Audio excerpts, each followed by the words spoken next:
Edu ഹബിൻ്റെ പുതിയ വീഡിയോയിലേക്ക് എല്ലാവർക്കും സ്വാഗതം. നമ്മൾ ഇന്ന് തൊട്ടുള്ള വീഡിയോസിൽ 2025 ജനുവരിയിൽ നടത്തിയ സെറ്റ് എക്സാമിൻ്റെ ക്വസ്റ്റ്യൻ പേപ്പറാണ് അനലൈസ് ചെയ്ത് പോകുന്നത്. 2024 ജൂലൈയിലും ജനുവരിയിലൊക്കെ നടത്തിയ ക്വസ്റ്റ്യൻ പേപ്പറുകൾ നമ്മൾ അനലൈസ് ചെയ്തിട്ടുണ്ട്. അത് നിങ്ങൾക്ക് ലഭിക്കുവാനായിട്ട് സെറ്റ് റാപ്പിഡ് റിവിഷൻ എന്ന് പറഞ്ഞൊരു പ്ലേലിസ്റ്റ് നമ്മൾ ക്രിയേറ്റ് ചെയ്തിട്ടുണ്ട്. ആ പ്ലേലിസ്റ്റിൽ കയറി കഴിഞ്ഞാൽ നിങ്ങൾക്ക് ലഭിക്കുന്നതാണ്. First question, the ancient Indian text which outlines the principle of Indian aesthetics. Indian aestheticsനെ പറ്റി പറയുന്ന അൻഷ്യൻ്റ് ആയിട്ടുള്ള, അതായത് പഴയ ഇന്ത്യൻ ടെക്സ്റ്റ് എന്നാണ് ചോദിച്ചിരിക്കുന്നത്. രാമായണ, മഹാഭാരത, നാട്യശാസ്ത്ര, അർത്ഥശാസ്ത്ര. ആൻസർ വരുന്ന ഓപ്ഷൻ സി ആണ്, നാട്യശാസ്ത്രയാണ്. നാട്യശാസ്ത്ര എഴുതിയത് ഭരതമുനിയാണ്. ആർട്സുമായിട്ട് റിലേറ്റ് ചെയ്തിട്ടുള്ള ട്രീറ്റിയാണിത്. അതായത് ഇന്ത്യയുടെ ലിറ്റററി ട്രഡീഷൻസിനെയും അതുപോലെ തന്നെ ഡാൻസിനെയും മ്യൂസിക്കിനെയും ഒക്കെ ഇൻഫ്ലുവൻസ് ചെയ്ത ഒരു വർക്കാണ് ഈ നാട്യശാസ്ത്രം എന്ന് പറയുന്നത്. രാമായണം നമ്മൾ വാൽമീകി രാമായണം എന്നാണ് അറിയപ്പെടുന്നത്. അത് അട്രിബ്യൂട്ട് ചെയ്തിരിക്കുന്നത് വാൽമീകിക്കാണ്. ഹിന്ദുയിസത്തിലെ വൺ ഓഫ് ദ ഇതിഹാസയാണ് രാമായണം എന്ന് പറയുന്നത്. രാമായണവും മഹാഭാരതയും ഹിന്ദുയിസത്തിൻ്റെ അകത്തെ രണ്ട് ഇതിഹാസങ്ങൾ അല്ലെങ്കിൽ എപ്പിക്കാണ്.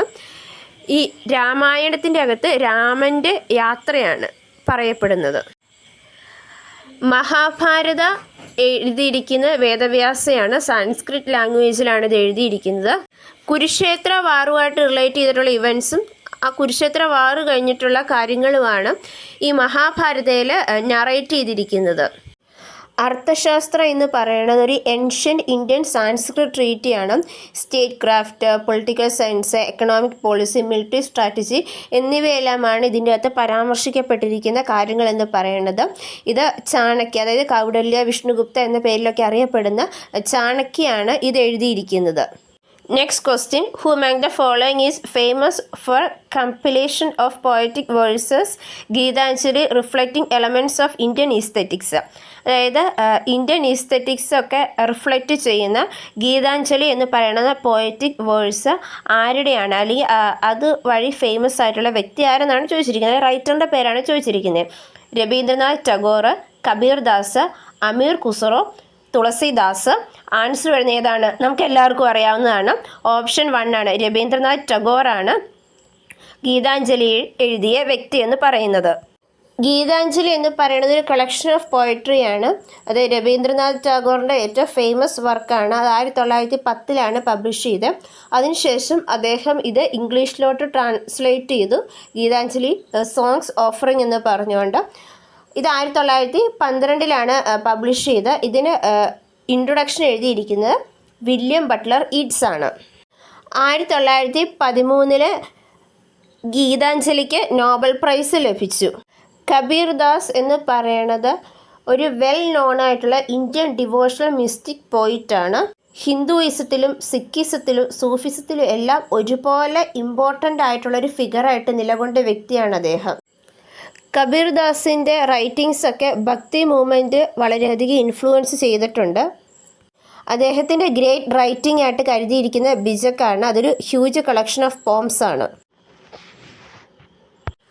അമീർ ഖുസ്രോ എന്ന് പറയുന്നത് ഒരു ഇൻഡോ പേർഷ്യൻ പോയിറ്റ്, മ്യൂസിഷ്യൻ, ഹിസ്റ്റോറിയൻ എന്നീ നിലകളിലൊക്കെ പ്രശസ്തനായ വ്യക്തിയാണ്. അദ്ദേഹത്തെ India's greatest Persian language poet എന്നും അറിയപ്പെടുന്നുണ്ട്. അദ്ദേഹമാണ് കവാലിയുടെ ക്രിയേറ്ററായിട്ട് കരുതപ്പെടുന്നത്. കവാലി എന്ന് പറഞ്ഞു കഴിഞ്ഞാൽ സൂഫി പോയട്രിയിലെ ഒരു മ്യൂസിക്കൽ പെർഫോമൻസ് ആണ്. തുളസിദാസിൻ്റെ പ്രിൻസിപ്പൽ വർക്കായിട്ട് കരുതപ്പെടുന്നത് രാംചരിത്ര മനസ് എന്നുള്ള അദ്ദേഹത്തിൻ്റെ ഫേമസ് ആയിട്ടുള്ള വർക്കാണ്. രാമകഥയുടെ ഏറ്റവും പോപ്പുലർ വേർഷനായിട്ട് നിലകൊള്ളുന്നത്. Next question, the stage of psychosocial development that take place during young adulthood according to Erikson theory. അതായത് എറിക്സൺ തിയറിയുടെ സ്റ്റേജസ് ഓഫ് സൈക്കോസോഷ്യൽ ഡെവലപ്മെൻറ്റിൽ അഡൽട്ട്ഹുഡിൽ സംഭവിക്കുന്ന ആ ഒരു സ്റ്റേജിൻ്റെ പേരെന്താണെന്നാണ് ചോദിച്ചിരിക്കുന്നത്. യങ് അഡൽട്ട്ഹുഡിൽ സംഭവിക്കുന്ന ആ ഒരു സ്റ്റേജിൻ്റെ പേരെന്താണെന്നാണ് ചോദിച്ചിരിക്കുന്നത്. ട്രസ്റ്റ് വിസ് മിസ്ട്രസ്റ്റ്, ജനറേറ്റിവിറ്റി വിസ് സ്റ്റാഗ്നേഷൻ, ഈഗോ ഇൻറ്റഗ്രിറ്റി വിസ് ഡിസ്പയർ, ഇൻറ്റിമസി വിസ് ഐസൊലേഷൻ. ഇവിടെ ആൻസർ വരുന്നത് ഓപ്ഷൻ 4 ആണ്. ഇൻറ്റിമസി വിസ് ഐസൊലേഷൻ എന്നുള്ളതാണ്. എറിക്സന്റെ സൈക്കോ സോഷ്യൽ തിയറി അനുസരിച്ച് 8 സ്റ്റേജസ് ഓഫ് ഡെവലപ്മെൻ്റ് ആണ് ഉള്ളത്. അതുപോലെ തന്നെ ഓരോ സ്റ്റേജിനും റിലേറ്റ് ചെയ്തൊരു സൈക്കോളജിക്കൽ ക്രൈസിസും ഉണ്ട്. അതായത് നമ്മൾ ആ സ്റ്റേജിൽ അറ്റൈൻ ചെയ്യേണ്ട കാര്യങ്ങൾ അറ്റൈൻ ചെയ്തില്ലെങ്കിൽ അതിൻ്റെ ഓപ്പോസിറ്റ് ആയിരിക്കും അവിടെ സംഭവിക്കുന്നത്. ട്രസ്റ്റ് മിസ്ട്രസ്റ്റ് എന്ന് പറയുന്നതാണ് സ്റ്റേജ് 1. അതായത് ഇൻഫൻസി ബർത്ത് ടു ഒരു 18 മന്ത് വരെയുള്ള കാലഘട്ടമാണ് ഇതെന്ന് പറയുന്നത്. ഈ ഒരു സ്റ്റേജിൽ നമ്മൾ ഉണ്ടാക്കിയെടുക്കേണ്ടത് ട്രസ്റ്റാണ്. അത് ട്രസ്റ്റ് ഉണ്ടാക്കിയെടുക്കാനായിട്ട് നമുക്ക് പറ്റിയില്ലെങ്കിൽ സംഭവിക്കുന്നതാണ് ഈ മിസ്ട്രസ്റ്റ് എന്ന് പറയുന്നത്. അതായത് നമ്മുടെ ഇൻഫൻറ്റിനെ പ്രോപ്പർലി കെയർ ചെയ്യണം, നന്നായിട്ട് ഹാൻഡിൽ ചെയ്യണം, നർച്ചർ ചെയ്യണം, ലവ് ചെയ്യണം. അങ്ങനെയൊക്കെയാണ് ഈ സെൻസ് ഓഫ് ട്രസ്റ്റ് ഉണ്ടാക്കിയെടുക്കുന്നത്. ഈ ഒരു സ്റ്റേജിൽ ഇമ്പോർട്ടൻ്റ് ആയിട്ടുള്ള ഇവൻറ്റ് എന്ന് പറയുന്നത് ഫീഡിംഗ് ആണ്. സ്റ്റേജ് 6 ആണ് ഇൻറ്റിമസി വിത്ത് ഐസൊലേഷൻ വരുന്നത്. അതായത് ഏർലി അഡൽട്ട്ഹുഡ്. 18 മുതൽ 35 വയസ്സ് വരെയുള്ള കാലഘട്ടമാണിത്. ഈ ഒരു ടൈം പീരീഡിൽ നമ്മളൊരു പോസിറ്റീവായിട്ടുള്ള റിലേഷൻഷിപ്പൊക്കെ ഉണ്ടാക്കിയെടുക്കണം. അതായത് മറ്റുള്ള നമ്മുടെ മാരിറ്റൽ പാർട്ട്നേഴ്സുമായിട്ടും ഫ്രണ്ട്സൊക്കെ ആയിട്ട് നമ്മളൊരു നല്ലൊരു പോസിറ്റീവായിട്ടുള്ളൊരു റിലേഷൻഷിപ്പ് ഉണ്ടാക്കിയെടുക്കുകയാണ് ചെയ്യേണ്ടത്. അങ്ങനെ സംഭവിച്ചില്ലെങ്കിൽ നമുക്ക് സംഭവിക്കുന്നതാണ് ഐസൊലേഷൻ എന്ന് പറയുന്നത്. അപ്പോൾ ഈ ഒരു സക്സസ്ഫുൾ കംപ്ലീഷനാണ് നമ്മളെ കംഫർട്ടബിൾ റിലേഷൻഷിപ്പിലോട്ടൊക്കെ നയിക്കുന്നത്. അതുപോലെ തന്നെ സെൻസ് ഓഫ് കമ്മിറ്റ്മെൻറ്റ്, സേഫ്റ്റി എന്നിവയൊക്കെ നമുക്ക് ഇതിൻ്റെ കൂടെ ഡെവലപ്പ് ചെയ്തു വരും. ഇത് സംഭവിച്ചില്ലെങ്കിൽ ഐസൊലേഷൻ, ലോൺലിനെസ്, ചിലപ്പോൾ ഡിപ്രഷൻ വരെ സംഭവിച്ചു പോകാം. സ്റ്റേജ് 7 വരുന്നതാണ് ജനറേറ്റിവിറ്റി വിത്ത് സ്റ്റാഗ്നേഷൻ എന്ന് പറയുന്നത്. ഇതൊരു മിഡിൽ ഏജ് ആണ്. അതായത് ഒരു 35 മുതൽ 60 വയസ്സ് വരെയുള്ള കാലഘട്ടമാണ് ഈ സ്റ്റേജ് 7 വരുന്നത്. അതായത് ഇവിടെ ഒരു പ്രോപ്പർ ബാലൻസ് ഓഫ് ജനറേറ്റിവിറ്റി ഉണ്ടാക്കിയെടുക്കുകയാണ് ചെയ്യുന്നത്. അതായത് നമ്മുടെ നെക്സ്റ്റ് ജനറേഷനെ നമ്മൾ ഗൈഡ് ചെയ്യുകയൊക്കെയാണ് ഈ ഒരു ടൈമിൽ നമ്മൾ ചെയ്യുന്ന മെയിനായിട്ടുള്ള കാര്യം. ഒന്നുകിൽ നമ്മളൊരു ഫാമിലീനെ റേസ് ചെയ്തിട്ട് അങ്ങോട്ട് കോൺട്രിബ്യൂട്ട് ചെയ്യണം, അതല്ലെങ്കിൽ നമ്മുടെ നെക്സ്റ്റ് ജനറേഷനെ നമ്മൾ നർച്ചർ ചെയ്യുകയാണ് ചെയ്യുന്നത്. അതായത് ക്രിയേറ്റീവ് വർക്കിലൂടെയും പ്രൊഡക്റ്റീവായിട്ടും നമ്മൾ നെക്സ്റ്റ് ജനറേഷൻ നർച്ചർ ചെയ്യുകയാണ് ഈ ഒരു ടൈം പീരീഡിൽ ചെയ്യുന്നത്. അപ്പം ഇത് നമുക്ക് അച്ചീവ് ചെയ്യാനായിട്ട് പറ്റിയില്ലെങ്കിൽ നമ്മൾ സ്റ്റാഗ്നൻ്റ് ആയി പോവുകയാണ് ചെയ്യുന്നത്. അതായത് കൺസേൺഡ് ഓൺലി വിത്ത് സെൽഫ് എന്നൊരു രീതിയിലോട്ട് പോവുകയാണ്. അപ്പം നമ്മൾ തന്നെ ഒരു അൺപ്രൊഡക്റ്റീവാണ് എന്നൊരു തോന്നൽ നമ്മുടെ ഉള്ളിൽ ഉണ്ടാവുകയാണ് ഇവിടെ ചെയ്യുന്നത്. ഇനി ലാസ്റ്റ് വരുന്നതാണ് ഇൻറ്റഗ്രിറ്റി വിത്ത് ഡിസ്പയർ എന്ന് പറയുന്നത്. ഇത് ലൈഫ് ആഫ്റ്റർ 60 ആണ്. 60+, 60 വയസ്സിന് മുകളിലുള്ള ആ ഒരു കാലഘട്ടമാണ് സ്റ്റേജ് 8, അതായത് ലാസ്റ്റ് കാലഘട്ടം എന്ന് പറയുന്നത്. ഈ ഒരു ടൈമിൽ നമ്മളൊരു ഈഗോ ഇൻറ്റഗ്രിറ്റി, അതായത് സെൻസ് ഓഫ് ഫുൾഫിൽമെൻറ്റ് ഉണ്ടാക്കിയെടുക്കുകയാണ് ചെയ്യുന്നത്. അതായത് ആ ഒരു ടൈം പീരീഡിൽ വന്ന് നമ്മൾ പുറകിലോട്ട് ചിന്തിച്ച് നോക്കുകയാണ് ചെയ്യുന്നത്. നമ്മുടെ ആ ഒരു അക്കംപ്ലിഷ്മെൻറ്റ്സിനെയും ഫെയിലിയേഴ്സിനെയും ഒക്കെയാണ്.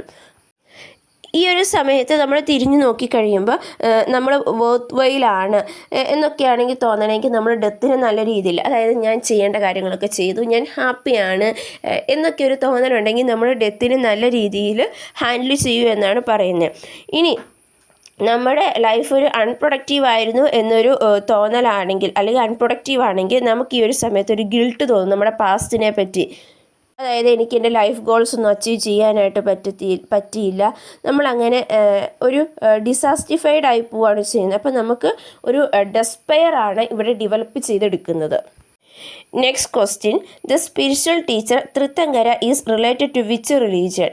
അതായത് തൃത്തങ്കര എന്ന് പറയുന്ന ആ സ്പിരിച്വൽ ടീച്ചർ ഏത് റിലീജിയനുമായിട്ട് ബന്ധപ്പെട്ടാണ് പോകുന്നത് എന്നാണ് ചോദിച്ചിരിക്കുന്നത്. Hinduism, Sikhism, Buddhism, Jainism. Answer വരുന്ന ഓപ്ഷൻ ഡി ആണ്, ജൈനിസമാണ്. തൃത്തങ്കര എന്ന് പറയുന്നത് സേവിയേഴ്സാണ്. അതായത് നമ്മുടെ റീബർത്തൊക്കെ ക്രോസ് ചെയ്തിട്ടുള്ള, അതായത് അതേഴ്സ് ബാക്കിയുള്ളവർക്ക് ഫോളോ ചെയ്യാനുള്ള പാത്ത് ഡെവലപ്പ് ചെയ്തെടുത്ത ആൾക്കാരെയാണ് തൃത്തങ്കര എന്ന് പറയുന്നത്. 24 തൃത്തങ്കരാസാണ് ജൈനിസത്തിൻ്റെ അകത്തുള്ളത്. വർത്തമാന മഹാവീരിയായിരുന്നു ലാസ്റ്റത്തെ തൃത്തങ്കര എന്ന് പറയുന്നത്. ഋഷഭ്നാഥയാണ് ആദ്യത്തെ തൃത്തങ്കര എന്ന് പറയുന്നത്. ബുദ്ധിസത്തിൻ്റെ അകത്തെ ഏറ്റവും മോസ്റ്റ് ഇമ്പോർട്ടൻറ്റ് ഫിഗർ എന്ന് പറയുന്നത് ബുദ്ധ തന്നെയാണ്. അതായത് സിദ്ധാർത്ഥ ഗൗതമ തന്നെയാണ്. അതായത് അദ്ദേഹമാണ് ബുദ്ധിസം എന്ന് പറയുന്ന ആ ഒരു റിലീജിയൻ ഫൗണ്ട് ചെയ്തത്. സിക്കിസം ഫൗണ്ട് ചെയ്ത ഗുരു നാനാക്കാണ്. ഹിന്ദുയിസത്തിന് ഒരു കറക്റ്റായിട്ടുള്ളൊരു സിംഗിൾ ഫൗണ്ടർ ഇല്ല. അതെന്ന് പറയുന്നതൊരു ട്രഡീഷൻ, ബിലീഫ്സ്, പ്രാക്ടീസസ്, അങ്ങനെ കുറേ നാളത്തെ ഇതുകൊണ്ട് ഡെവലപ്പ് ചെയ്ത കുറച്ച് ട്രഡീഷൻസിൻ്റെയും ബിലീഫ്സിൻ്റെയും പ്രാക്ടീസസിൻ്റെയും ഒക്കെ ഒരു കളക്ഷനാണ് ഹിന്ദുയിസം എന്ന് പറയുന്നത്. വേൾഡിലെ തന്നെ വൺ ഓഫ് ദ ഓൾഡസ്റ്റ് റിലീജിയനാണ് ഹിന്ദുയിസം എന്ന് പറയുന്നത്. Next question, the philosophy of education which has proposed that senses are the gateways of knowledge. Senses ആണ് നോളഡ്ജിൻ്റെ ഗേറ്റ്വേസ് എന്ന് പറഞ്ഞ ഫിലോസഫി ഓഫ് എഡ്യൂക്കേഷൻ ഏതെന്നാണ് ചോദിച്ചിരിക്കുന്നത്. Realism, naturalism, idealism, existentialism. ഇവിടെ ആൻസർ വരുന്ന option B ആണ്, നാച്ചുറലിസം ആണ്. നാച്ചുറലിസത്തിൻ്റെ, റിയലിസത്തിൻ്റെ, ഐഡിയലിസത്തിൻ്റെ ഒക്കെ ഡീറ്റെയിൽ ആയിട്ടുള്ള ക്ലാസ് നമ്മൾ ഇട്ടിട്ടുണ്ട്. സെറ്റ് ക്ലാസ്സസ് എന്ന് പറഞ്ഞൊരു പ്ലേലിസ്റ്റ് ഉണ്ട്. ആ പ്ലേലിസ്റ്റിൽ കയറി കഴിഞ്ഞാൽ നിങ്ങൾക്കത് ലഭിക്കും. നെയിം സജസ്റ്റ് ചെയ്യുന്ന പോലെ ഐഡിയലിസം ഐഡിയൽ ആയിട്ടുള്ള കാര്യങ്ങൾക്കാണ് പ്രാധാന്യം കൊടുക്കുന്നത്. അതായത് സ്പിരിറ്റ്, മൈൻഡ് എന്നിവയെ റിലേറ്റ് ചെയ്തിട്ടാണ് ഇവിടെ കാര്യങ്ങൾ എക്സ്പ്ലെയിൻ ചെയ്യുന്നത്. പ്ലേറ്റോ, ഹെഗൽ, ഫോബൽ, ശ്രീ ശങ്കരാചാര്യ, വിവേകാനന്ദ, അറബിന്ദോ എന്നിവരെല്ലാവരും ഇതിൻ്റെ വക്താക്കളാണ്.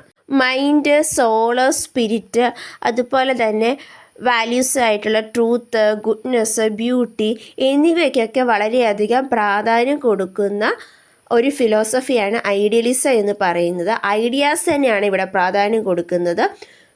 അതായത് അൾട്ടിമേറ്റ് റിയാലിറ്റി എപ്പോഴും സ്പിരിച്വൽ ഇൻ നേച്ചർ ആയിരിക്കും എന്നാണ് ഐഡിയലിസം എന്ന് പറയുന്നത്. ഐഡിയലിസത്തിൻ്റെ അകത്ത് വാല്യൂസ് എപ്പോഴും അബ്സല്യൂട്ടും ഫിക്സ്ഡും ആയിരിക്കും.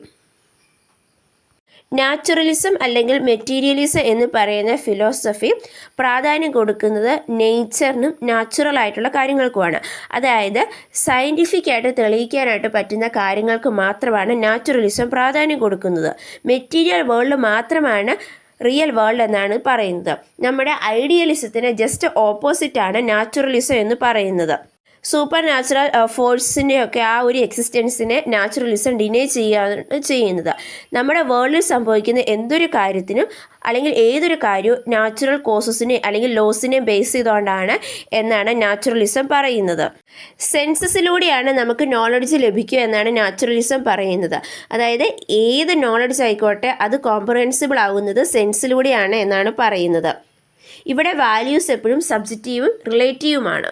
റിയലിസം റിയൽ ആയിട്ടാണ് ഇതിന് പ്രാധാന്യം കൊടുക്കുന്നത്. റിയൽ ആയിട്ടുള്ള കാര്യങ്ങൾ, അതായത് ഏതൊരു കാര്യത്തിൻ്റെ ട്രൂ നേച്ചറിലൂടെയാണ് റിയലിസം നോക്കിക്കാണുന്നത്. നമ്മൾ എന്താണോ കാണുന്നത്, നമ്മൾ എന്താണോ പെർസീവ് ചെയ്യുന്നത്, അതാണ് റിയാലിറ്റി റിയലിസത്തിനെ സംബന്ധിച്ചിടത്തോളം.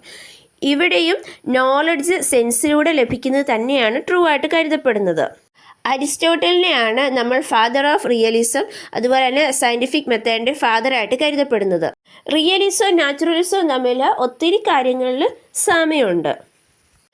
20th സെഞ്ച്വറിയിൽ വന്ന ഫിലോസോഫിക്കൽ മൂവ്മെൻറ്റാണ് എക്സിസ്റ്റൻഷ്യലിസം എന്ന് പറയുന്നത്. ഇൻഡിവിജ്വലിൻ്റെ എക്സിസ്റ്റൻസിനും ഫ്രീഡത്തിനും ചോയ്സിനും പ്രാധാന്യം കൊടുത്തുകൊണ്ട് വന്ന ഫിലോസഫിയാണിത്. റിയലിസം പറയുന്നത് ഹ്യൂമൻ ബീയിങ്സ് എന്ന് പറയുന്നത് ടോട്ടലി ഫ്രീ ആണ്. അവർ എന്ത് കാര്യം ചെയ്തോട്ടെ അതിൻ്റെ ഫുൾ റെസ്പോൺസിബിലിറ്റിയും അല്ലെങ്കിൽ അതിൻ്റെ സോഴ്സ് എന്ന് പറയുന്നത് അവരുടെ ഡ്രെഡായിട്ടുള്ള ആൻഗുഷുമാണ് എന്നാണ് പറയുന്നത്. അതായത് അവരെന്ത് കാര്യം ചെയ്തു കഴിഞ്ഞാലും അതിൻ്റെ എല്ലാ പൂർണ്ണ ഉത്തരവാദി അവർ തന്നെയാണ് എന്നാണ് പറയുന്നത്. സോറൻ കിർക്കെഗാർഡാണ് എക്സിസ്റ്റൻഷ്യലിസത്തിൻ്റെ പിതാവ്. നമ്മുടെ സെൽഫിനെ ഫൈൻഡ് ചെയ്യുക, അതുപോലെ തന്നെ ഫ്രീ വില്ല്, ചോയ്സ്, പേഴ്സണൽ റെസ്പോൺസിബിലിറ്റി എന്നിവയിലൂടെ ലൈഫിന് മീനിങ് കണ്ടെത്തുക എന്നുള്ളതാണ് എക്സിസ്റ്റൻഷ്യലിസം മുമ്പോട്ട് വയ്ക്കുന്ന മെയിൻ ആയിട്ടുള്ള കാര്യം എന്ന് പറയുന്നത്. അതായത് മനുഷ്യൻ്റെ എസെൻസ് കിടക്കുന്നത് അവൻ്റെ എക്സിസ്റ്റൻസിൽ ആണ് എന്നാണ് പറയുന്നത്. അതായത് എക്സിസ്റ്റൻസ് ആണ് നമ്മുടെ തിങ്കിങ്ങിൻ്റെയും അതുപോലെ തന്നെ ആക്ട് ചെയ്യുന്നതിൻ്റെ ആ ഒരു സോഴ്സായിട്ട് കരുതപ്പെടുന്നത്. മനുഷ്യനാണ് സെൻറ്റർ ഓഫ് എക്സിസ്റ്റൻസ് ആയിട്ട് എക്സിസ്റ്റൻഷ്യലിസം കരുതപ്പെടുന്നത്. Next question, the school of psychology which prefer human needs in all aspects.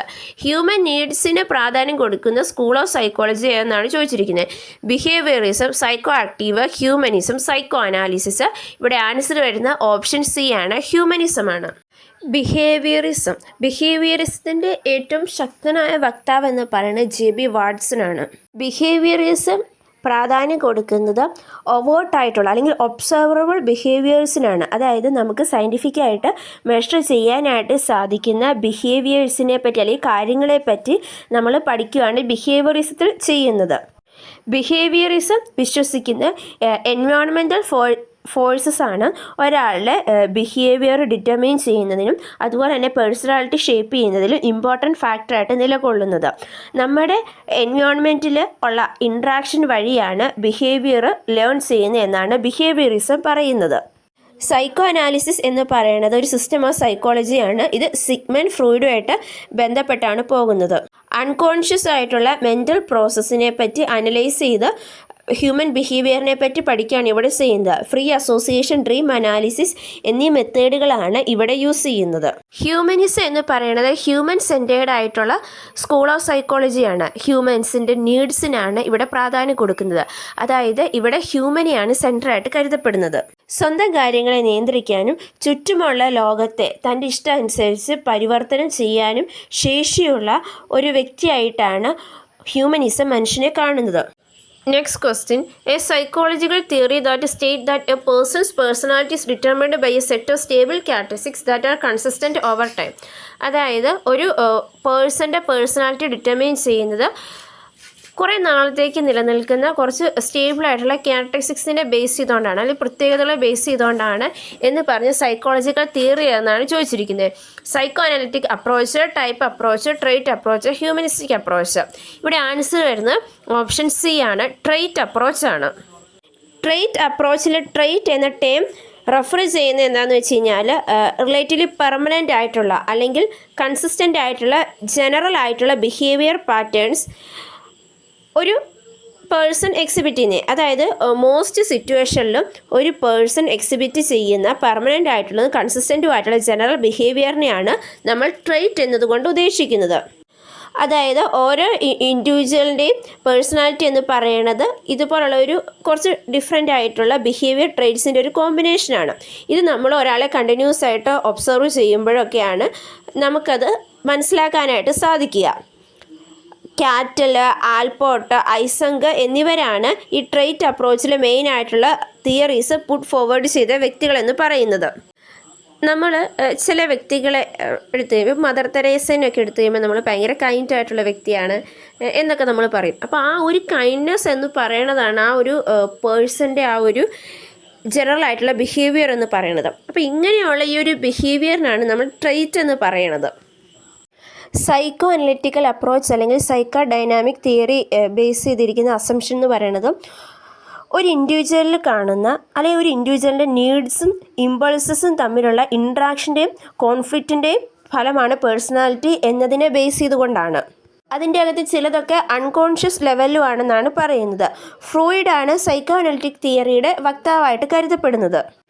Type approach അല്ലെങ്കിൽ ഇനസമീപനം പറയുന്നത് ഓരോ വ്യക്തിയും അയാളുടെ വ്യവഹാര സവിശേഷതകൾ, കായിക ഘടന, ശരീരത്തിലെ രക്തരസങ്ങൾ എന്നിവയുടെ അടിസ്ഥാനത്തിൽ ഒരു പ്രത്യേക ടൈപ്പ്, അതൊരു ക്യാരക്ടറായിട്ട് നമുക്ക് തിരിക്കാനാവും എന്നാണ് പറയുന്നത്. ഹിപ്പോക്രിറ്റ്സ്, ക്രഷ്മർ, ഷെൽഡൺ എന്നിവരുടെ ക്ലാസിഫിക്കേഷനാണ് ഇതിൻ്റെ അകത്ത് മെയിനായിട്ടുള്ളത്. അതായത് ചില ടൈപ്പിൽ പെടുന്ന ആൾക്കാർക്ക് ചില സവിശേഷ സ്വഭാവങ്ങൾ അല്ലെങ്കിൽ ഒരു പ്രത്യേകതകൾ കാണുമെന്നാണ് ഈ ടൈപ്പ് അപ്രോച്ച് പറയുന്നത്. ഇപ്പോൾ ഒരു എക്സാമ്പിൾ പറഞ്ഞു കഴിഞ്ഞാൽ ഹിപ്പോക്രിറ്റ്സിൻ്റെ വർഗീകരണം എടുത്തു കഴിഞ്ഞാൽ അതിൻ്റെ അകത്ത് ബ്ലഡ് ഉള്ളവർ അവരെങ്ങനെയാണെന്ന് വെച്ച് കഴിഞ്ഞാൽ ഭയങ്കര ഹോപ്പുള്ളവരും ഭയങ്കര ഉത്സാഹം ഉള്ള ആൾക്കാരായിരിക്കും എന്നാണ് പറയുന്നത്. ഇനി ക്രഷ്മറുടെ വർഗീകരണത്തിലൂടെ നോക്കുമ്പം അത്ലറ്റിക് ഇനത്തിൽ പെടുന്ന ആൾക്കാർ പൊതുവെ ഉന്മേഷ സ്വഭാവമുള്ളവരും ശുഭാപ്തി വിശ്വാസമുള്ളവരും കായിക പ്രവർത്തനങ്ങളിൽ താല്പര്യമുള്ളവരായിരിക്കും എന്നാണ് പറയുന്നത്. ഇനി ഷെൽഡൻ്റെ ഒരു എക്സാമ്പിൾ എടുത്തു കഴിഞ്ഞാൽ എൻഡോമോർഫിക് ഇനത്തിൽ പെടുന്ന ആൾക്കാർ പൊതുവെ കുറച്ച് തടിച്ച ആൾക്കാരായിരിക്കും. അവർക്ക് സാമൂഹിക ബന്ധങ്ങളിൽ താല്പര്യം അതുപോലെ തന്നെ സ്നേഹപൂർണ്ണമായ പെരുമാറ്റമൊക്കെ ആയിരിക്കും എന്നാണ് പറയുന്നത്. ഹ്യൂമനിസ്റ്റിക് അപ്രോച്ച് പറയുന്നത് ബേസിക് ആയിട്ടുള്ള ഹ്യൂമൻ നേച്ചർ എന്ന് പറയുന്നത് ഗുഡാണ്, എല്ലാവരും ബേസിക്കലി നല്ല മനുഷ്യരാണ് എന്നാണ് പറയുന്നത്. ഹ്യൂമനിസ്റ്റ് പറയുന്നത് മനുഷ്യന് ഫ്രീ വില്ലുണ്ട്, അതുപോലെ തന്നെ ഒരു ഫ്രീഡം ഓഫ് ചോയ്സും ഉണ്ട്. അവൻ്റെ കോൺഷ്യസ് ആയിട്ടുള്ള എക്സ്പീരിയൻസുകളാണ് അവൻ്റെ പേഴ്സണാലിറ്റിനെ ഡിറ്റർമൈൻ ചെയ്യുന്നതിലെ ഇമ്പോർട്ടൻറ്റ് ഫാക്ടർ എന്നാണ്. ഓരോ മനുഷ്യനും സ്ട്രെസ്സുമായിട്ട് ഡീല് ചെയ്യാനും അവൻ്റെ ലൈഫ് കൺട്രോൾ ചെയ്യാനും അവൻ ആഗ്രഹിക്കുന്നത് അച്ചീവ് ചെയ്യാനുമുള്ള എബിലിറ്റി ഉണ്ടെന്നാണ് പറയുന്നത്. അവൻ്റെ ബിഹേവിയർ കൺട്രോൾ ചെയ്യുന്ന അവൻ്റെ ഇന്നേറ്റ് ആയിട്ടുള്ള മോട്ടിവേഷനാണ് എന്നാണ് പറയുന്നത്.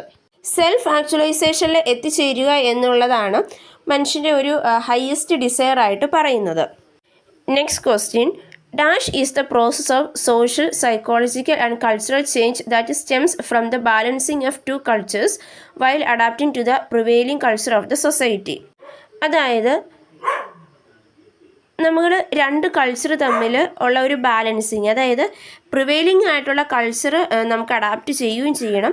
എന്നാൽ എക്സിസ്റ്റ് ചെയ്തിരുന്ന അല്ലെങ്കിൽ പഴയ ആ ഒരു കൾച്ചറും ഇപ്പോഴത്തെ കൾച്ചറും തമ്മിൽ ആ ഒരു ബാലൻസിങ് നടത്തുന്നതിന് എന്ത് പേര് വിളിക്കുക എന്നാണ് ചോദിച്ചത്. Acculturation, cultural inertia, cultural lag, cultural diffusion. Answer വരുന്ന ഓപ്ഷൻ എ ആണ്, അക്കൾച്ചറേഷനാണ്. അതായത് സോഷ്യൽ സൈക്കോളജിക്കൽ കൾച്ചറൽ ചേഞ്ചസ് വരുമ്പം നമുക്ക് നമ്മുടെ പഴയ കൾച്ചറും ഈ ചേഞ്ചസും തമ്മിലുള്ളൊരു ബാലൻസിങ് ഉണ്ടല്ലോ, ആ ബാലൻസിങ്ങിനെ നമ്മൾ എന്ത് പേര് വിളിക്കുക എന്നാണ് ചോദിച്ചത്. അക്കൾച്ചറേഷൻ എന്ന് പറഞ്ഞു കഴിഞ്ഞാൽ മെയിനായിട്ട് ഇപ്പോൾ നമ്മളൊരു ഡോമിനൻ്റ് ഗ്രൂപ്പിൻ്റെ അവരുടെ കുറച്ച് കാര്യങ്ങളൊക്കെ നമ്മൾ അഡാപ്റ്റ് ചെയ്യുകയും നമ്മൾ മോഡിഫൈ ചെയ്യുകയൊക്കെ ചെയ്യുന്നുണ്ട്. പക്ഷേ എന്നാൽ നമ്മുടെ ആ ഒരു ഗ്രൂപ്പിൻ്റെ അല്ലെങ്കിൽ നമ്മൾ ജനിച്ച് വളർന്ന നമുക്കൊരു കൾച്ചർ ഉണ്ടല്ലോ, ആ കൾച്ചറിൻ്റെ കുറേ കാര്യങ്ങൾ നമ്മൾ അവിടെ നിലനിർത്തുകയും ചെയ്യുന്നുണ്ട്. അപ്പോൾ ഇങ്ങനെയുള്ളതിനാണ് നമ്മൾ അക്കൾച്ചറേഷൻ എന്ന് പറയുന്നത്. അത് പ്രിവെയിലിംഗ് ആയിട്ടുള്ള അല്ലെങ്കിൽ നമ്മളിപ്പോൾ വേറൊരു കൾച്ചറിലോട്ട് കഴിയുമ്പോൾ അവിടത്തേതായ കാര്യങ്ങൾ നമ്മൾ അഡാപ്റ്റ് ചെയ്യുന്നുണ്ട്, നമ്മൾ അതനുസരിച്ച് ചേഞ്ചസുകൾ വരുന്നുമുണ്ട്. പക്ഷേ എന്നാൽ നമ്മൾ ജനിച്ച ആ ഒരു അല്ലെങ്കിൽ നമ്മൾ ആ ജനിച്ച കൾച്ചറിൻ്റെ കുറേ കാര്യങ്ങൾ നമ്മൾ അവിടെ നിലനിർത്തുകയും ചെയ്യുന്നുണ്ട്. അപ്പോൾ ഈ ഒരു പ്രോസസ്സിനാണ് നമ്മൾ അക്കൾച്ചറേഷൻ എന്ന് പറയുന്നത്. കൾച്ചറൽ ലാഗ് അല്ലെങ്കിൽ കൾച്ചറൽ ഡ്രാഗ് എന്ന് പറഞ്ഞു കഴിഞ്ഞാൽ imbalance in the culture of a സൊസൈറ്റിയാണ്. കൾച്ചറൽ ലാഗിൽ സംഭവിക്കുന്നത് ഈ നോൺ മെറ്റീരിയലും ആയിട്ടുള്ള കാര്യങ്ങളുടെ ആ ഒരു ഡിഫറെൻറ്റ് റേറ്റ് ഓഫ് ചേഞ്ചസ് ആണ്. അതായത് ടെക്നോളജിയൊക്കെ വളരെ വാസ്റ്റായിട്ട് വളരുന്നുണ്ട്, പക്ഷെ നമ്മുടെ ബിലീഫ്സ് അസംഷൻസ് അതനുസരിച്ച് മാറ്റങ്ങൾ വരുന്നില്ല. അങ്ങനെയൊക്കെ വരുമ്പോൾ ആ സംഭവിക്കുന്ന ഒരു മിസ്മാച്ച് ആണ് അല്ലെങ്കിൽ ഒരു ഇംബാലൻസിനാണ് നമ്മൾ കൾച്ചറൽ ലാഗ് അല്ലെങ്കിൽ കൾച്ചറൽ ഡ്രാഗ് എന്ന് പറയുന്നത്. കൾച്ചറൽ ഇനേർഷ്യ എന്ന് പറഞ്ഞു കഴിഞ്ഞാൽ ചേഞ്ചസുകളൊക്കെ വന്നു കഴിയുമ്പോൾ അത് അക്സെപ്റ്റ് ചെയ്യാനായിട്ടുള്ള ആ ഒരു ബുദ്ധിമുട്ടിനാണ് നമ്മൾ കൾച്ചറൽ ഇനേർഷ്യ എന്ന് പറയുന്നത്. അതായത് നമുക്ക് ആ ഒരു മാറ്റത്തെ നമുക്ക് അംഗീകരിക്കാനായിട്ട് പറ്റുന്നില്ല, ആ പാസ്റ്റിൽ തന്നെ നമ്മളങ്ങ് പെട്ടുകിടക്കുകയാണ്. അതിനാണ് നമ്മൾ കൾച്ചറൽ ഇനേർഷ്യ, അല്ലെങ്കിൽ ആ പാസ്റ്റിനെ നമുക്കങ്ങ് മാറ്റാനായിട്ട് പറ്റുന്നില്ല. അതാണ് കൾച്ചറൽ ഇനേർഷ്യ എന്നതുകൊണ്ട് ഉദ്ദേശിക്കുന്നത്. കൾച്ചറൽ ഡിഫ്യൂഷൻ എന്ന് പറഞ്ഞു കഴിഞ്ഞാൽ കൾച്ചറായിട്ടുള്ള ബിലീഫ്സ്, സോഷ്യൽ ആക്ടിവിറ്റീസ്, മെറ്റീരിയൽ ഒബ്ജക്ട്സിനെയൊക്കെ സ്പ്രെഡ് ചെയ്യുകയാണ്. ഇതിനെയൊക്കെ ഒരു സൊസൈറ്റിയിൽ നിന്ന് അല്ലെങ്കിൽ ഒരു ഗ്രൂപ്പിൽ നിന്ന് മറ്റൊരു ഗ്രൂപ്പിലോട്ട് നമ്മൾ സ്പ്രെഡ് ചെയ്യുന്നതിനെയാണ് കൾച്ചറൽ ഡിഫ്യൂഷൻ എന്ന് പറയുന്നത്. അതായത് ഐഡിയാസ്, സ്റ്റൈൽസ്, ടെക്നോളജീസ്, ലാംഗ്വേജസ് എന്നിവയിനെയൊക്കെ ഒരു കൾച്ചറിൽ നിന്ന് മറ്റൊരു കൾച്ചറിലോട്ട് നമ്മൾ ട്രാൻസ്മിറ്റ് ചെയ്യുന്നതിനെയാണ് കൾച്ചറൽ ഡിഫ്യൂഷൻ എന്നതുകൊണ്ട് ഉദ്ദേശിക്കുന്നത്. Next question, dash are abilities for adapting and positive behaviour that enable humans to deal effectively with the demands and challenges of life. അതായത് ഏത് സ്കില്ലാണ്, ആ സ്കില്ലെന്ന് പറഞ്ഞാൽ അത് അഡാപ്റ്റീവാണ്, അതൊരു പോസിറ്റീവ് ബിഹേവിയറാണ്. അത് നമുക്ക് നമ്മുടെ ലൈഫിൽ നേരിടുന്ന ചലഞ്ചസിനെയും അല്ലെങ്കിൽ പ്രോബ്ലത്തിനെയും ഒക്കെ മീറ്റ് ചെയ്യാനായിട്ട് നമ്മളെ ഹെൽപ്പ് ചെയ്യുന്നുണ്ട്, അല്ലെങ്കിൽ അതുമായിട്ട് ഡീൽ ചെയ്യാനായിട്ട് നമ്മളെ ഹെൽപ്പ് ചെയ്യുന്നുണ്ട്. അപ്പോൾ അങ്ങനെയുള്ള സ്കിൽ ഏതെന്നാണ് ചോദിച്ചിരിക്കുന്നത്. Soft skill, life skill, technical skill, aesthetic skill. ഇവിടെ ആൻസർ വരുന്ന ഓപ്ഷൻ ബി ആണ്, ലൈഫ് സ്കില്ലാണ്. ലൈഫ് സ്കിൽ എന്ന് പറഞ്ഞു കഴിഞ്ഞാൽ ഒരു group of psycho social competencies അല്ലെങ്കിൽ ഇൻ്റർപേഴ്സണൽ സ്കില്ലാണ്. അത് നമുക്ക് നമ്മുടെ ലൈഫിൽ ഉണ്ടാകുന്ന പ്രോബ്ലത്തിന് സൊല്യൂഷൻ കണ്ടുപിടിക്കാനും അതുപോലെ തന്നെ നമ്മുടെ ലൈഫിലുണ്ടാകുന്ന ചലഞ്ചസിനെയൊക്കെ മീറ്റ് ചെയ്യാനും ഒക്കെ നമ്മളെ ഹെൽപ്പ് ചെയ്യുന്നതിനാണ് നമ്മൾ ലൈഫ് സ്കിൽ എന്ന് പറയുന്നത്. സെൽഫ് അവെയർനെസ്, എമ്പതി, decision making skill, problem solving, effective communication, interpersonal relationship, coping വിത്ത് സ്ട്രെസ്, ഇമോഷൻ എന്നിവയെല്ലാം ലൈഫ് സ്കില്ല് വരുന്നതാണ്. സോഫ്റ്റ് സ്കിൽ എന്ന് പറയുന്നത് പേഴ്സണൽ അട്രിബ്യൂട്ട്സ് ആണ്. അതായത് ക്രിയേറ്റിവിറ്റി, കമ്മ്യൂണിക്കേഷൻ എന്ന് തുടങ്ങി നമുക്ക് നമ്മുടെ പ്രൊഫഷണൽ ഫീൽഡിൽ അല്ലെങ്കിൽ നമുക്ക് നന്നായിട്ട് വർക്ക് ചെയ്യാനായിട്ട് നമ്മളെ ഹെൽപ്പ് ചെയ്യുന്ന സ്കിൽസിനാണ് നമ്മൾ സോഫ്റ്റ് സ്കിൽ എന്ന് പറയുന്നത്. എന്ന് പറഞ്ഞു കഴിഞ്ഞാൽ ഒരു സ്പെഷ്യലൈസ്ഡ് ടൂളോ അല്ലെങ്കിൽ ഒരു സോഫ്റ്റ്വെയറോ അല്ലെങ്കിൽ എക്യുപ്മെൻറ്റോ ഒക്കെ യൂസ് ചെയ്യാനുള്ള ആ ഒരു കഴിവിനാണ് നമ്മൾ ടെക്നിക്കൽ സ്കില്ലെന്ന് പറയുന്നത്. ഈസ്തെറ്റിക് സ്കില്ലെന്ന് പറഞ്ഞാൽ സൗന്ദര്യാത്മകമായ കഴിവുകൾ, അതായത് നമുക്കൊരു ആർട്ടിനെ പറ്റിയുള്ള നമ്മുടെ ആ ഒരു ഫീലിങ്സ് അല്ലെങ്കിൽ അങ്ങനെ ആ ആർട്ട് റിലേറ്റ് ചെയ്തിട്ട് നമുക്ക് ഒരെണ്ണം ക്രിയേറ്റീവായിട്ട് ചെയ്യാനുള്ള കഴിവ്, അതൊക്കെയാണ് ഈസ്തെറ്റിക് സ്കില്ലിൽ വരുന്നത്. Last question, the best teaching aid that can be used to teach the process of distribution of electricity from the power to domestic purpose. അതായത് ഇലക്ട്രിസിറ്റിയുടെ പവർ സ്റ്റേഷനിലോട്ട് ഡൊമസ്റ്റിക് പർപ്പസിലോട്ടുള്ള ആ ഒരു ഡിസ്ട്രിബ്യൂഷൻ നമുക്ക് കാണിക്കണം. അപ്പോൾ അത് കാണിക്കാനായിട്ട് കുട്ടികളെ കാണിക്കാനായിട്ട് ഏറ്റവും സ്യൂട്ടബിൾ ആയിട്ടുള്ള ടീച്ചിങ് എയ്ഡ് ഏതെന്നാണ് ചോദിച്ചിരിക്കുന്നത്. പെഗ് ബോർഡ്സ്, വിവേറം, ഡയറേമ, ബുള്ളറ്റിൻ ബോർഡ് എന്നിവയാണ്. ആൻസർ വരുന്ന ഓപ്ഷൻ സി ആണ്, ഡയറേമയാണ്. പെഗ് ബോർഡ്സ് എന്ന് പറഞ്ഞു കഴിഞ്ഞാൽ നമുക്ക് ഈ ഓർഗനൈസേഷനും സ്റ്റോറേജിനും ഒക്കെ ആയിട്ട് നമ്മളെ ഹെൽപ്പ് ചെയ്യുന്നതാണ് പെഗ് ബോർഡ്സ് എന്ന് പറയുന്നത്. അതായത് അതിൻ്റെ അകത്ത് ഹോൾസ് ഒക്കെ ഉണ്ട്. അപ്പോൾ നമുക്ക് അവിടെ നമുക്ക് എന്ത് ഐറ്റമാണോ കാണിക്കേണ്ടത് അത് അതിൻ്റെ അകത്ത് നമുക്ക് അറ്റാച്ച് ചെയ്ത് വെക്കാനായിട്ട് നമുക്ക് സാധിക്കും. അതിനാണ് ഈ പെഗ് ബോർഡ്സ് നമ്മൾ യൂസ് ചെയ്യുന്നത്. പറഞ്ഞു കഴിഞ്ഞാൽ നമുക്ക് ബയോളജിയിലാണ് അല്ലെങ്കിൽ എൻവയോൺമെൻറ്റ് സയൻസിലൊക്കെയാണ് നമ്മൾ യൂസ് ചെയ്യുന്നത്. നമുക്ക് ഒരു ഹാൻഡ്സ് ഓൺ ആയിട്ട് ലേണിംഗ് എക്സ്പീരിയൻസ് കൊടുക്കാനായിട്ടാണ് നമുക്ക് ഇത് യൂസ് ചെയ്യുന്നത്. അതായത് ഇവിടെ നമ്മളൊരു കൺട്രോൾഡ് എൻവയോൺമെൻറ്റിൽ നമ്മൾ പ്ലാന്റ് ഗ്രോത്ത് അതുപോലെ തന്നെ ആനിമൽ ബിഹേവിയേഴ്സ് ഒക്കെ നമ്മൾ പഠിക്കാനായിട്ടാണ് നമ്മളിത് യൂസ് ചെയ്യുന്നത്. ഇത് ആക്ച്വലി പറഞ്ഞു കഴിഞ്ഞാൽ ഒരു മിനി മ്യൂസിയം കണക്കാണ്. ഇവിടെ നമുക്ക് പ്ലാന്റ്സ്, ആനിമൽസ്, സ്പെസിമെൻസ് ഒക്കെയാണ്. അതായത് പ്ലാന്റ്സിൻ്റെ ആനിമൽസിൻ്റെ സ്പെസിമെൻസ് ഒക്കെ നമ്മളിങ്ങനെ അത് ഡീക്കെ ആകാണ്ട് നമ്മളിങ്ങനെ പ്രത്യേക രീതിയിൽ സൂക്ഷിച്ച് വയ്ക്കുകയാണ് വിവേറിയത്തിൻ്റെ അകത്ത് ചെയ്യുന്നത്. അപ്പോൾ നമുക്കിത് ആ ഒരു ഹാൻഡ്സ് ഓൺ എക്സ്പീരിയൻസിൽ അല്ലെങ്കിൽ ആ ഒരു എക്സ്പീരിയൻസ് നമുക്ക് തരും. നമുക്കത് വെച്ചിട്ട് പഠിക്കാനായിട്ട് പറ്റും. അതാണ് ഇതിൻ്റെ ഏറ്റവും വലിയൊരു പ്രത്യേകത എന്ന് പറയുന്നത്. ഈ ഹ്യൂമൻ സ്കെൽട്ടണും സ്റ്റഫ്ഡ് ആനിമൽസും ഇൻസെക്ട്സും സ്കെൽട്ടൻസും മോഡൽസും സ്മോളർ ഓർഗാനിസത്തിൻ്റെ എല്ലാം ഇതിൻ്റെ അകത്ത് വരുന്നുണ്ട്. ബുള്ളറ്റിൻ ബോർഡ് അത് നമുക്ക് എല്ലാവർക്കും പരിചിതമാണ്. ബുള്ളറ്റിൻ ബോർഡ് എന്ന് പറഞ്ഞാൽ നമുക്ക് അതിൻ്റെ അകത്ത് ഓരോ സാധനങ്ങൾ ഡിസ്പ്ലേ ചെയ്യാനായിട്ട് നമ്മുടെയൊക്കെ സ്കൂളുകളിൽ മിക്കതും കാണാറുണ്ട് ബുള്ളറ്റിൻ ബോർഡ്. ഡയറോമ ഇൻ ടീച്ചിങ് എന്ന് പറഞ്ഞാൽ അതൊരു 3 ഡയമെൻഷൻ ആയിട്ട് മിനിയേച്ചർ സീൻ ക്രിയേറ്റഡ് ആണ്. അത് നമുക്കൊരു കോൺസെപ്റ്റ് അല്ലെങ്കിൽ ടോപ്പിക്ക് റെപ്രസെൻറ്റ് ചെയ്യാനായിട്ട് നമ്മളെ ഹെൽപ്പ് ചെയ്യുന്നുണ്ട്. അപ്പോൾ നമുക്ക് എൻഗേജ്മെൻറ്റ് വരുന്നുണ്ട്. അപ്പോൾ നമ്മുടെ അണ്ടർസ്റ്റാൻഡിങ്ങും എൻഗേജ്മെൻറ്റും ലേണിംഗ് ഒക്കെ അത് കൂട്ടുകയാണ് ചെയ്യുന്നത്. അതായത് ഇവിടെ ഒരു ബോക്സിൽ നമ്മൾ ആ ഒരു മോഡൽ നമ്മൾ ഉണ്ടാക്കിയെടുക്കുകയാണ് ചെയ്യുന്നത്. അല്ലെങ്കിൽ നമുക്ക് എന്ത് കാര്യമാണ് പറയാനുള്ളത് ആ ഒരു സബ്ജക്റ്റ് അല്ലെങ്കിൽ ആ സ്റ്റോറി അല്ലെങ്കിൽ ഇവൻറ്റ് നമ്മൾ ഉണ്ടാക്കിയെടുക്കുകയാണ് ആ ബോക്സിൽ ചെയ്യുന്നത്. അപ്പോൾ ഇവിടെ നമുക്ക് പവർ സ്റ്റേഷനിൽ നിന്ന് ഡൊമസ്റ്റിക് പർപ്പസിലോട്ടുള്ള ഇലക്ട്രിസിറ്റിയുടെ ആ ഒരു ഡിസ്ട്രിബ്യൂഷനാണ് നമുക്ക് കാണിക്കേണ്ടത്. അപ്പോൾ അത് കാണിക്കാനായിട്ട് ഏറ്റവും സ്യൂട്ടബിൾ ആയിട്ടുള്ളൊരു മെത്തേഡാണ് ഈ ഡയറോമ എന്ന് പറയുന്നത്.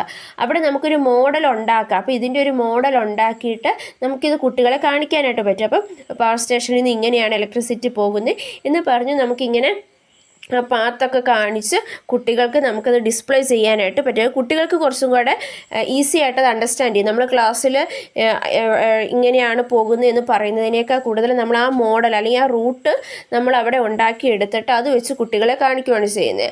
അപ്പം അവർക്കത് കൂടുതൽ മനസ്സിലാവുകയാണ് ചെയ്യുന്നത്. ഇവിടെ നമുക്ക് ഹിസ്റ്റോറിക്കൽ ഇവൻറ്റ്സും ഇക്കോളജിക്കൽ ബയോംസും ഒക്കെ കാണിക്കാനായിട്ട് പറ്റും. ഇവിടെ ഒരു 3 ഡയമെൻഷൻ റെപ്രസെൻറ്റേഷനാണ് വരുന്നത്. സോ അതുകൊണ്ട് തന്നെ നമുക്കത് ഈസി ആയിട്ട് അണ്ടർസ്റ്റാൻഡ് ചെയ്യാനായിട്ട് പറ്റും. സോ അതുകൊണ്ടാണ് ഇവിടെ ഡയറോമ ആൻസറായിട്ട് വന്നത്.